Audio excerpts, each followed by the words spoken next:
We're here today because we're marking our 1-year anniversary of being on strike. Well, I think you're seeing around the country that journalists are having to fight tooth and nail for every penny in their contracts. The blocks are kind of in a league of their own, but they're not all that different from the Gazettes of the world and the Tribune publishing companies of the world. Blocks who refused since 2017 to bargain in good faith, who imposed unfair and illegal working conditions on those in the newsroom, and who cut off the health care of our production union brothers and sisters. So many papers around here, smaller papers, have closed. And with the Post-Gazette really not having the depth and breadth of the coverage, it's not covering it as well. So we're not preparing our citizens for their civic duty. I'm here for my colleagues.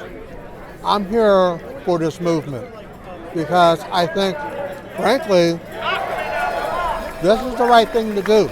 And our fight is not just for us. It's for all the other unions around to show them what we're going through so they can better protect themselves so they don't get put in this situation.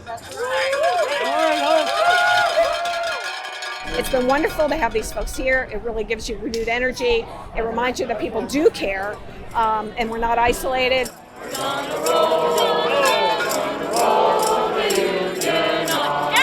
And we've seen with places like Gannett and McClatchy where greed can really squeeze out that important local journalism.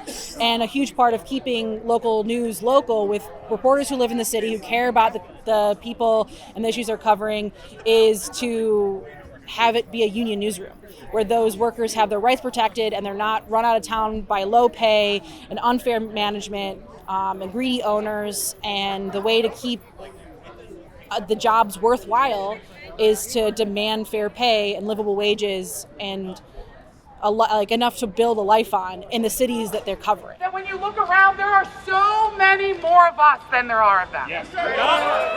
And it's sad because this is an industry that people talk a lot about as a dying industry.